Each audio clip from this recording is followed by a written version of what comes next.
corner, one of the most pitiless landscapes in the world, the arid Australian outback. In this corner, one of the most resilient survivors in the world, the red kangaroo. With skills shaped by millions of years of evolution, this time it's brought a knockout punch, a devastating drought. As thousands succumb to dehydration and starvation, one remarkable kangaroo may be on the ropes. Can he make it through hell on earth? Or is this one fight even the red kangaroo can't win?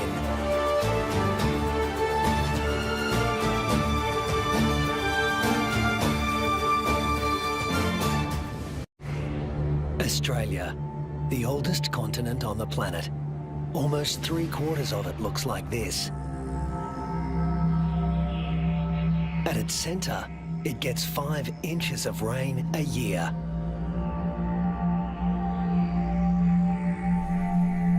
The mercury can hit 110 degrees Fahrenheit. But the hardest part for those who live here is the climate's unpredictable personality. This is a place where there are no true seasons, only moods. To make it here, you need to be able to roll with the punches and shift gears in a hurry. The acknowledged master of that art in the Australian outback is the red kangaroo, the largest marsupial in the world.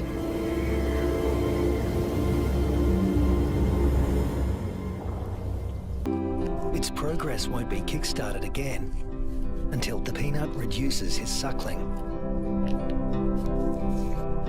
Number 3 is the joey, who's spending some time suckling from outside the pouch and some out on his own in the big wide world.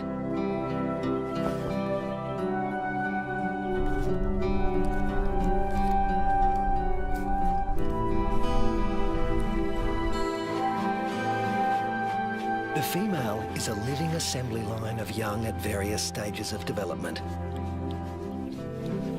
But when times are hard, the system has to be ruthless. She will cut off nutrition to the peanut in her pouch, and when it dies, she'll restart the embryo's development to take his place.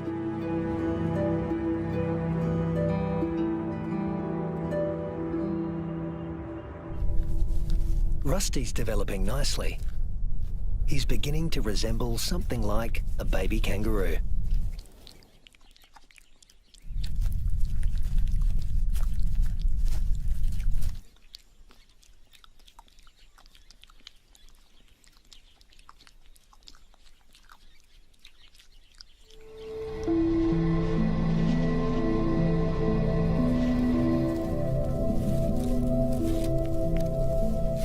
Now 3 months old, he can hear all the sounds of the world he'll soon be inhabiting. It's all so unfamiliar. It's not surprising he'd prefer to stay in the pouch for just a while longer.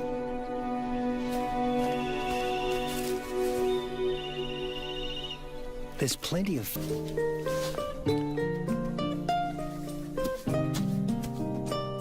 But Rusty's not the only one in the neighbourhood with a serious set of legs. An emu, the biggest native bird in Australia, announces his arrival.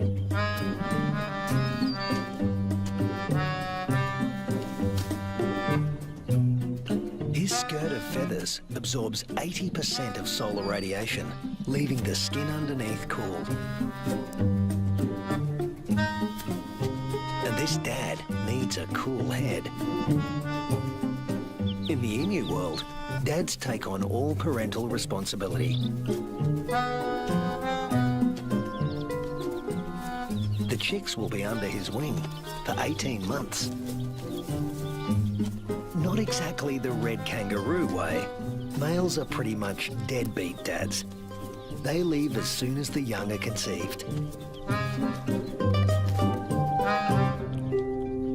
Rusty also still relies on his mother for food and protection, so he tends to stay close. But apparently he's also got an independent streak. Maybe there's even more fun out there. Soon he leaves the rest of the mob and is in uncharted territory. Not a good place for a baby kangaroo to be.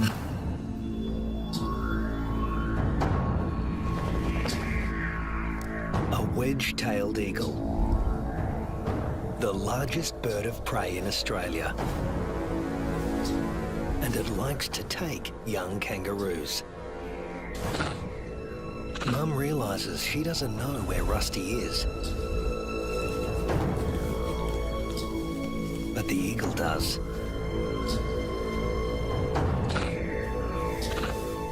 Rusty's big ears and instincts tell him something's not right, but he's too young and inexperienced to know what it is.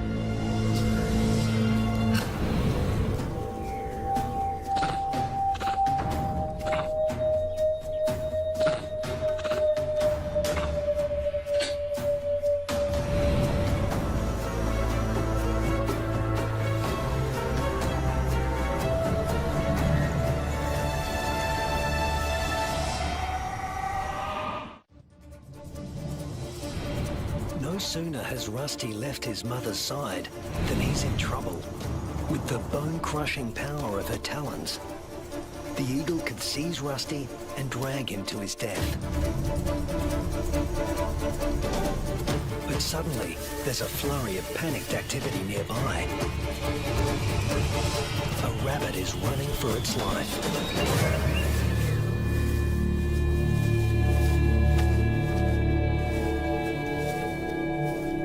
Luckily for Rusty, there was easier prey to be had.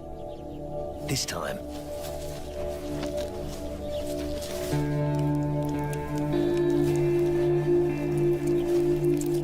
red kangaroos and wedge-tailed eagles share the same territory, and when the eagle has a chick to feed, the hunting never stops.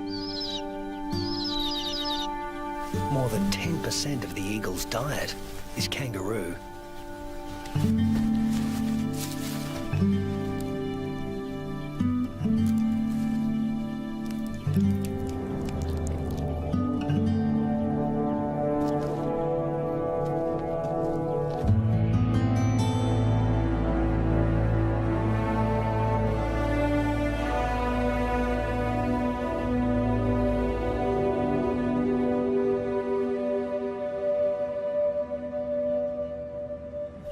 Rusty is now 8 months old and a full-fledged joey, a juvenile that spends all his time outside the pouch. In a few months, he won't have Mum's milk to rely on anymore.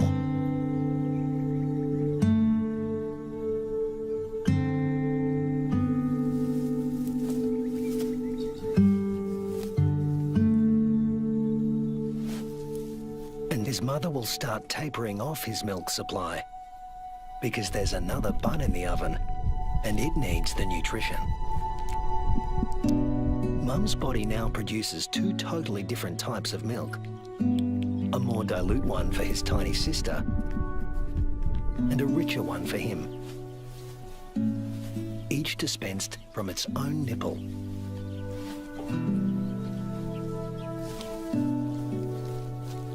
But males like Rusty are about 10% larger at weaning than the average female, and are heavy drinkers.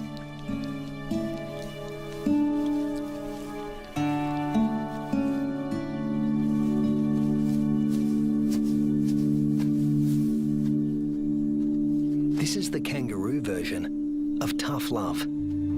Rusty's mother cuts him off completely. Her milk is needed elsewhere. Rusty is off to explore his wider world.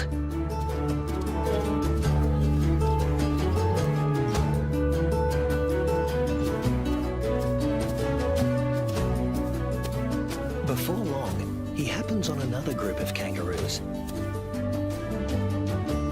These are grey kangaroos, smaller than reds and more suited to areas where the climate is relatively predictable. They don't conserve water as well as reds and prefer the shade of the wooded areas on the desert's edge.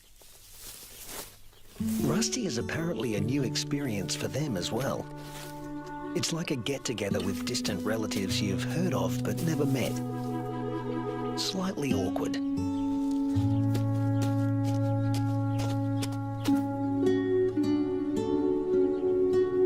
And here comes another branch of the family, wallaroos.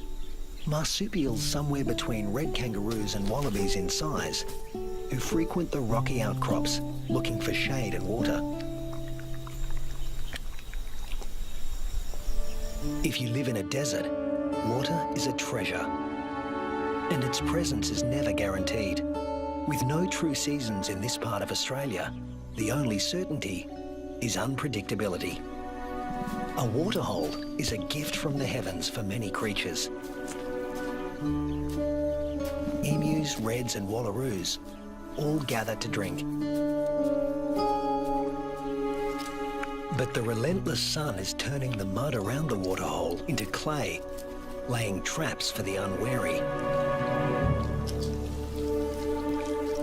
Rusty is not driven by the same intense thirst as his grey cousins. Reds have a kind of super kidney, which concentrates their urine, so they hold on to more water. While the greys have to drink more regularly. Their thirst sometimes drives them to unwise decisions.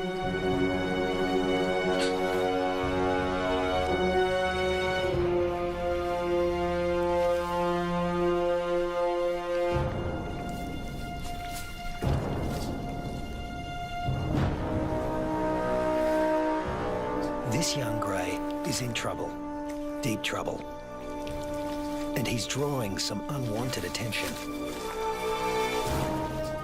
A dingo. Dingoes will gladly take a young kangaroo under any circumstances.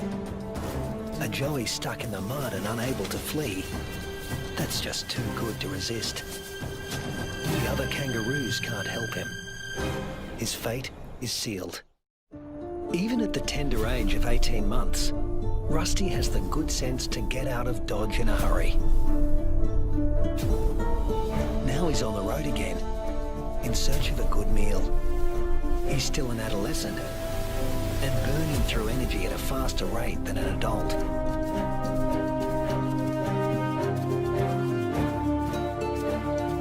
Kangaroo mobs can number in the hundreds, but this one is relatively small.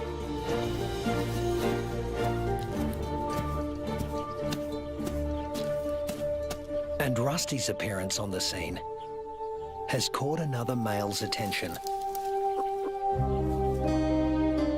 They're around the same size and the same age, perfect sparring buddies. Game on.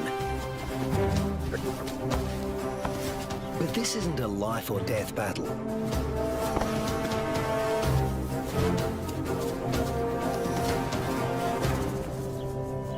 What they learn here will be crucial in later life, when the stakes are higher.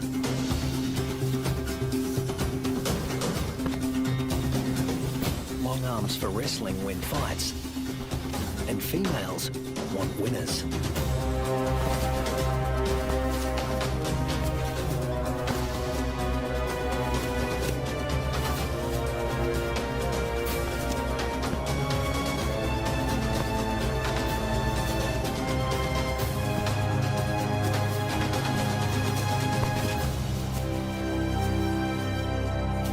Rusty doesn't come out on top this time, but the boxing experience is invaluable.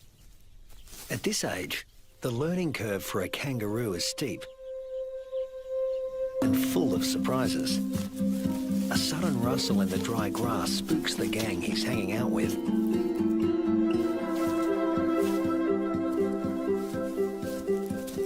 But Rusty's the curious type. A shingle-backed lizard. Heavily armoured and with a thick tail that looks a lot like its head.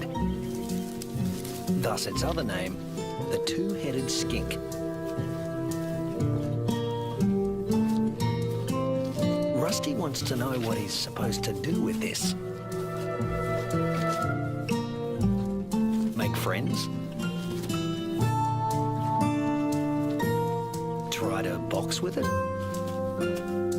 Eat it? The lizard doesn't seem suitable for any of these activities. And Rusty eventually gives up on the relationship.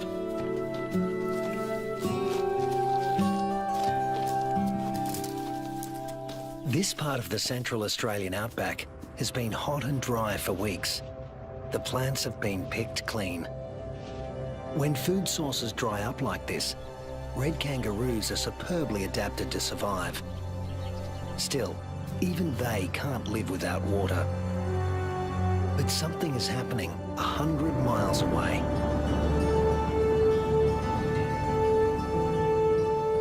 Where the sky has opened up and torrential rains are soaking the parched earth. These waters will end up in the Channel Country and be funneled inland hundreds of miles away from their origin. The channels are dry now, but because the region is low-lying, they won't be for long.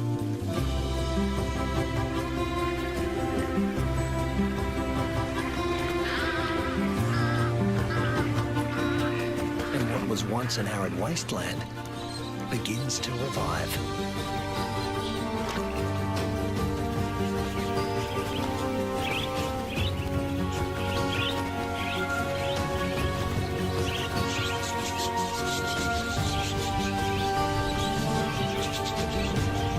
From the swirling flocks of budgerigars to the dingo mum and her pups, all are drawn to the life-giving waters.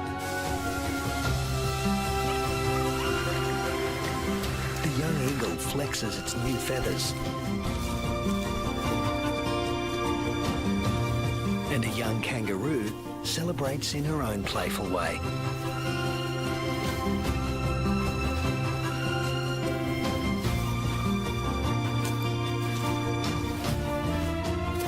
Emus are water guzzlers, and adults can drink up to 4 gallons a day.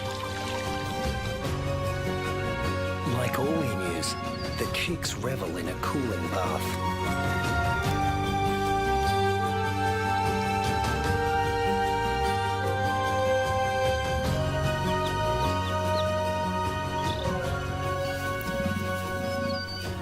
There are some 500,000 emus roaming around the outback, browsing on fruits and seeds. And what's good for the emus is also good for the rest of the ecosystem. As they move through the bush, they scatter the seeds of the flowers and fruit they've eaten along the way, which will sprout and become new plants.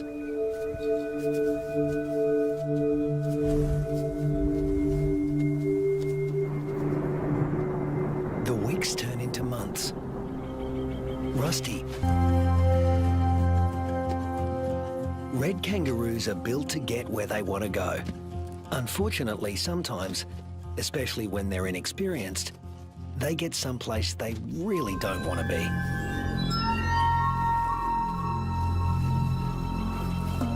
The inland taipan is the most toxic snake on Earth. There's enough venom in one bite to kill 100 full-grown men.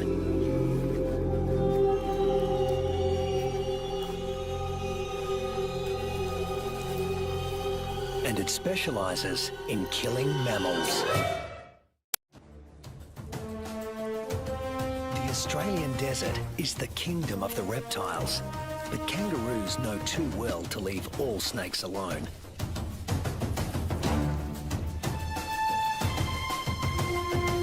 Brown snakes kill more humans than any other snakes in Australia.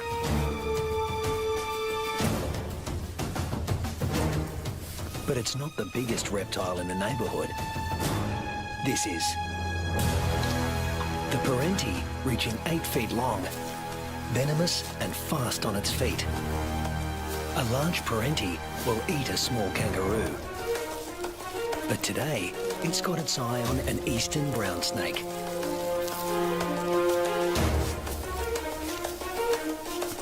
The forked tongue of the parenti follows the brown snake's chemical scent trail and leads him to an abandoned burrow. A burrow with only one entrance. With a parenti in the picture, a sanctuary can easily become a death trap.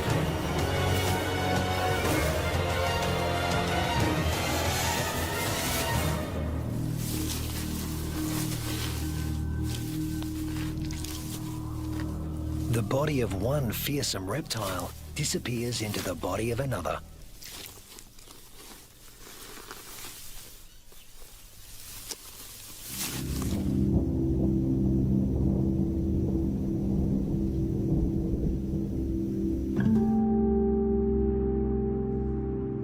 The months roll on, and Rusty has grown in both size and experience. He weighs 150 pounds now and has dozens of sparring matches under his belt.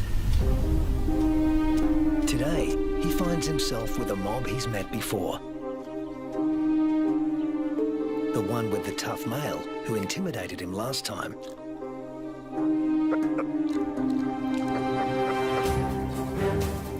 But that was 5 years ago, and Rusty's not running away this time. Each tries to attack his rival's head. Each instinctively keeps his own head back out of range. Although highly ritualized, fights between dominant males can mean a future as king or a loner, depending on the outcome. Testicles can be retracted. Don't want those damaged. Rusty, with the darker fur, is putting up a good fight, but the alpha male is more experienced.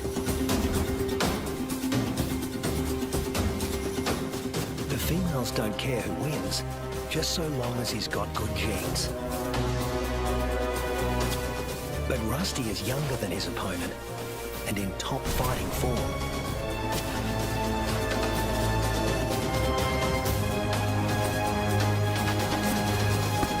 Finally, the king goes down.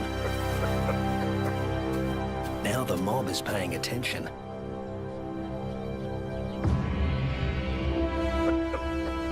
Rusty's the top male now, and to the victor go the spoils.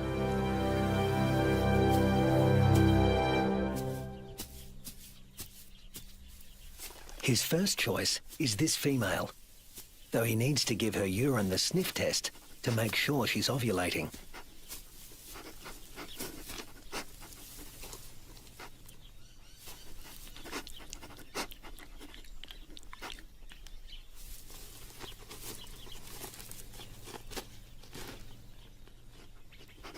She's ready.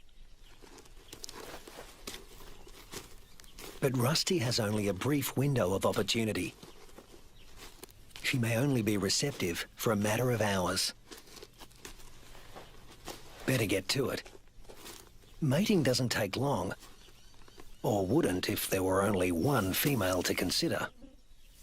But Rusty's got miles to go before he sleeps. He's King Kangaroo now, and in addition to regular mating duties, he'll have to fend off other young roos who'd like to knock him off his throne, just as he did his predecessor.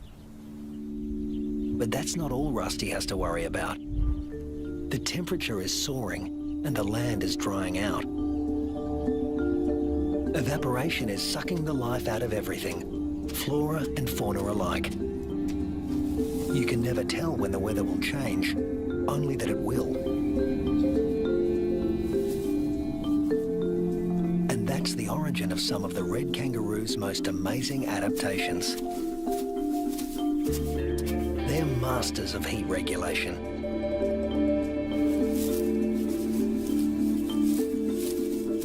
The fur on their backs reflects about 30% of incoming heat and keeps their skin cool, the blue parts of this thermal footage. Spreading saliva over their forearms cools the blood, which has been brought close to the skin surface via a dense cobweb of capillaries.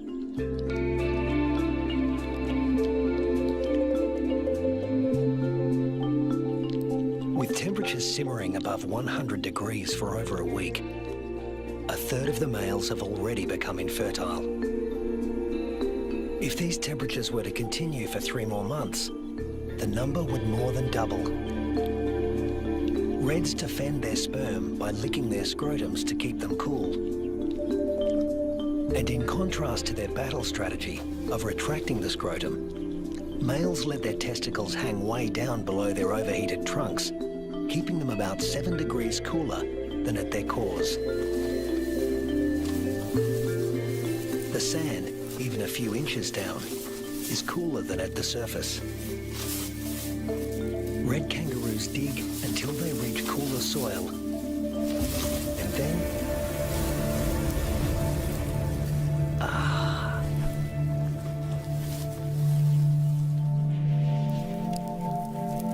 it hasn't rained in months now. The dry, dead grass offers Rusty no nourishment. But then, unfortunately, these are dry electrical storms. No rain will come from them. But something else will. Something worse than hunger.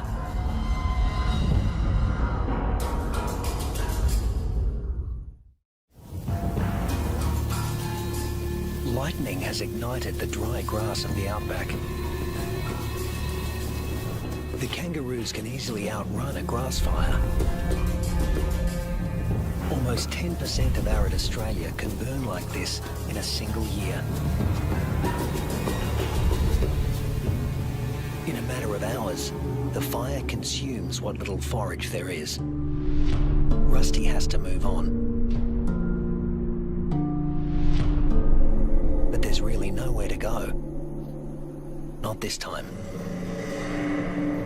Parts of desert Australia are in the grip of a once-in-a-century drought, while heat waves smash temperature records.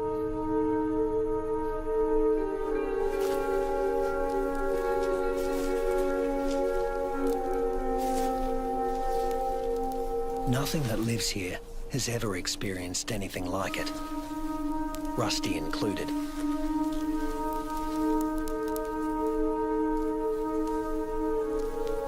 Some are suffering from severe malnutrition and dehydration. But if anyone can survive this, it's a red kangaroo. Human bodies are about 60% water. Rusty's is over 70%. Even in a heat wave like this, he can survive levels of dehydration that would kill most humans.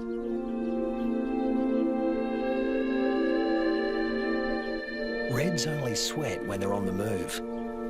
At rest, they pant, which uses less water than sweating. Raising their breathing rate to over 200 breaths a minute reduces their deep body temperature and cools their brains. And of course, they cover their limbs in cooling saliva. But there's a price to pay. Licking uses up precious water. If the drought continues much longer, this form of cooling will be too costly. The kangaroos stay under whatever shade they can find. When times get this tough, females switch off their milk supply. Maternal instinct is strong, self-preservation is stronger. Unweaned offspring outside the pouch are the first to die, and the young in the pouches are next. As it dies, the female reactivates her waiting embryo. But if the drought persists, it too will die, and she will stop reproducing altogether.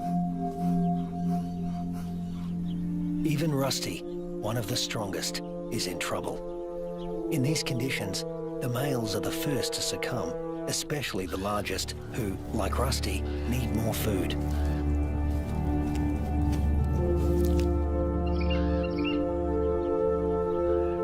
The demise of the red kangaroos is the wedge-tailed eagle's bounty.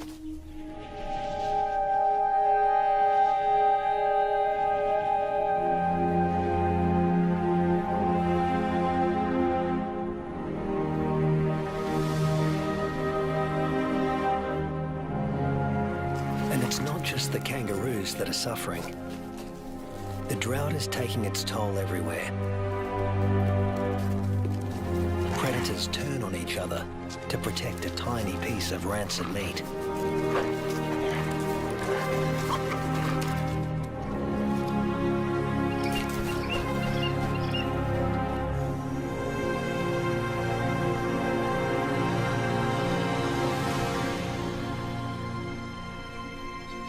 This is the last remaining waterhole.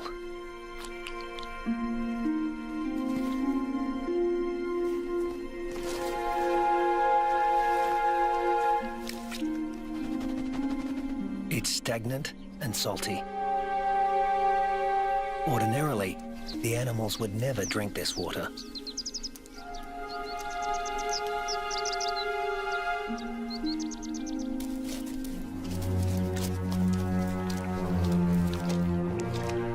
But desperation drives them. The drought makes for uneasy bedfellows.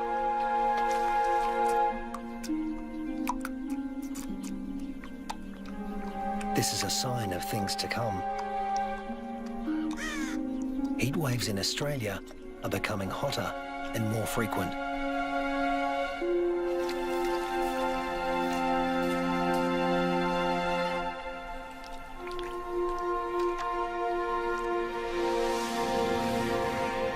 The intense dry heat continues and the casualties mount. Among them are many of Rusty's offspring. In some parts of these desolate lands, drought can kill 8 out of every 10 kangaroos.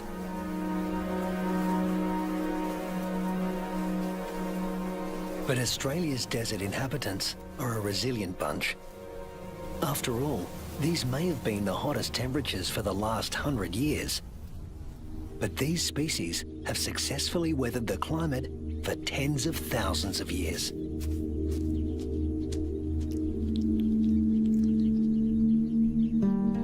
Rusty is still here, conserving his energy and biding his time. A change is going to come. It always has. After 12 months of merciless drought, the landscape is dotted with the remains of those that couldn't hang on any longer. But in the Australian outback, all bad things come to an end. Eventually. Thunderclouds are gathering in the distance. Rusty seems to sense a change in the weather. Somewhere there is rain, and where there is water, there will also soon be food. He just has to get there.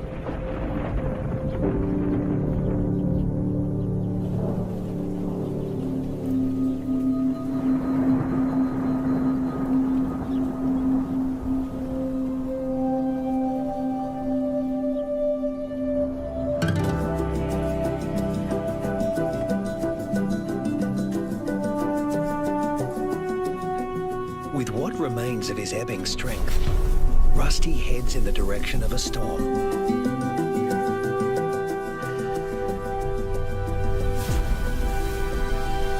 As do the other red kangaroos that have made it this far.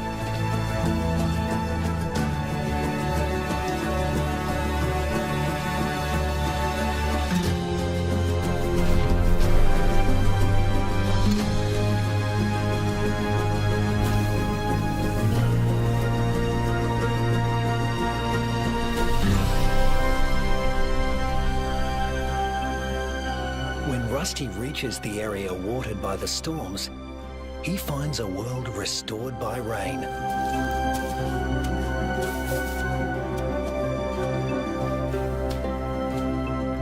Plenty to eat, plenty to drink.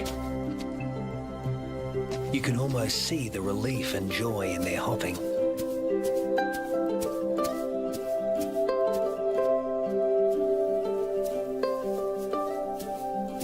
They will stay here and take in the nourishment. In only a few weeks, males and females will have their health restored, and soon they'll be ready to reproduce once again.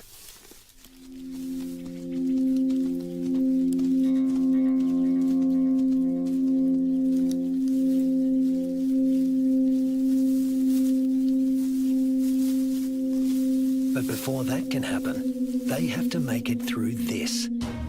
A pack of hungry dingoes.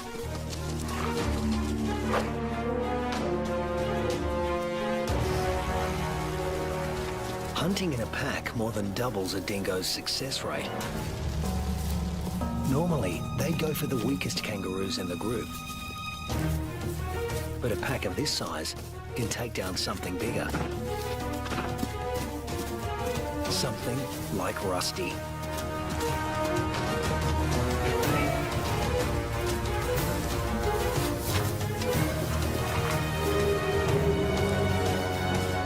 Luckily, his strength is completely restored, and he can travel at full tilt. Rusty doesn't accelerate by bounding faster, but by bounding further. He lengthens his leaps, at times covering 25 feet in a single bound.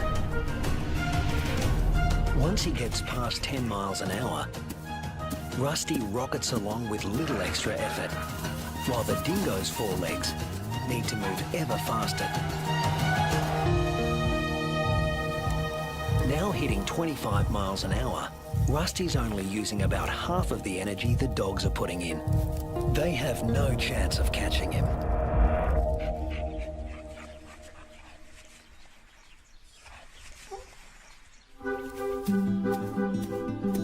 Now Rusty can turn his attention to replacing the offspring lost to the drought.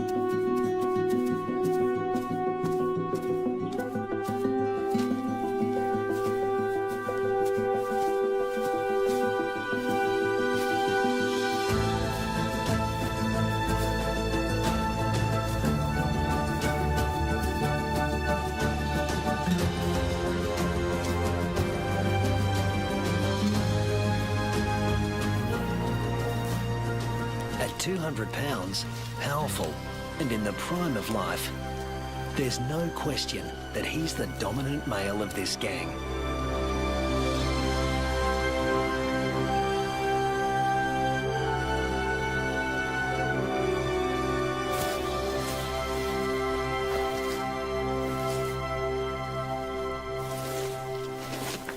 The young he fathers will need an advantage to survive a world as harsh and unpredictable as this one.